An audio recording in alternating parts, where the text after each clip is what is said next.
નીટની પરીક્ષા 21 જૂને લેવાશે। 3 મેના રોજ લેવાયેલી પરીક્ષા રદ થઈ હતી। પરીક્ષા રદ થયા બાદ નવી તારીખ છે તે જાહેર કરવામાં આવી છે। 21 જૂને ફરી લેવાશે નીટની પરીક્ષા। જે રીતે નીટની પરીક્ષાનું પેપર લીક થયું હતું ત્યારબાદ પરીક્ષા રદ કરવામાં આવી હતી। સતત જે છે તપાસ કરવામાં આવી રહી છે। તમામ એજન્સીઓ તપાસ કરી રહી છે। પછી આરોપીઓ પણ ઝડપાઈ રહ્યા છે ત્યારે નવી તારીખ જાહેર થઈ ચૂકી છે। વધુ વિગતો સાથે અમારા સંવાદદાતા અજય યાદવ જોડાઈ ગયા છે। જે અજય, નવી તારીખ જે છે નીટની જાહેર થઈ ચૂકી છે ને આ કેસમાં અત્યાર સુધીમાં કેટલા આરોપીઓ ઝડપાયા?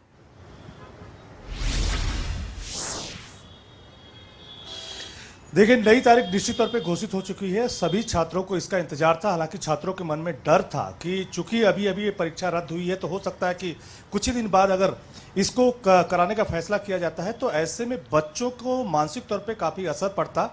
इसी को ध्यान में रखते हुए जो एनटीए है उसकी तरफ से जो नई तारीख का ऐलान किया गया है वो 21 जून का है। करीब 1 महीने से ज़्यादा का वक्त छात्रों को दिया गया है।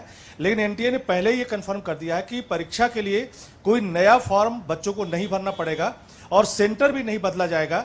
यानी जिस तरीके से पहले परीक्षा हुई थी उसी तरीके से परीक्षा होगी और उसी सेंटर पर होगी। तो ये कंफर्मेशन एनटीए की तरफ से पहले ही जारी कर दिया गया है।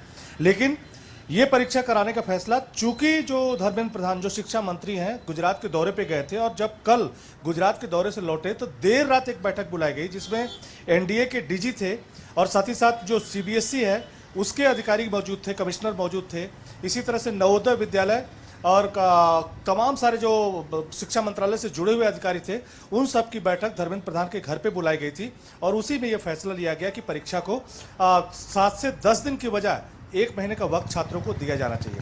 जहां तक इस मामले की बात है, जैसा आपने पूछा कि इस मामले में 5 आरोपी पहले ही पकड़े गए थे जिनको कल दिल्ली के राव जोहनी कोर्ट में पेशी की गई थी और उसके बाद 2 और लोग उनकी निशानदेही पे उनको पकड़ा गया है। तो कुल 7 लोगों की संख्या हो चुकी है और जो पूरा मामला उभर के आया है उसमें साफ तौर पर यही लगता है कि नासिक की जो प्रिंटिंग प्रेस है वहां से कहीं ना कहीं ये जो पूरा पेपर है वो आउट हुआ था और पुणे के जरिए पहले गुरुग्राम आया और गुरुग्राम के बाद वो जयपुर गया। जयपुर में 3 ऐसे भाई हैं जिनके घर के 4 बच्चे पिछले साल ही जो नीट परीक्षा है उन्होंने क्वालिफाई किया हुआ था और कहा जा रहा है कि उनके द्वारा पूरे देश भर के अलग अलग हिस्सों में सर्कुलेट किया गया। ये सूत्रों के हवाले से खबर है। लेकिन जैसे जैसे जांच की प्रक्रिया आगे बढ़ेगी और भी लिंक आगे आते जाएंगे। तो पुणे से भी गिरफ्तारी हुई है और जयपुर से गिरफ्तारी हुई है। सीकर में तमाम सारे जगहों पे मामले की इंक्वायरी की जा रही है। जो कोचिंग संस्थान पे ये क्वेश्चन पेपर पहुंच चुका था उनसे भी पूछताछ की जा रही है। तमाम सारे एंगल से ये पूछताछ जारी है। लेकिन 7 लोगों की अभी अरेस्टिंग हो चुकी है। लेकिन इस बीच सबसे राहत वाली बात यही है कि एनटीए की तरफ से नीट परीक्षा का जो तारीखों का जो ऐलान है वो कर दिया गया है।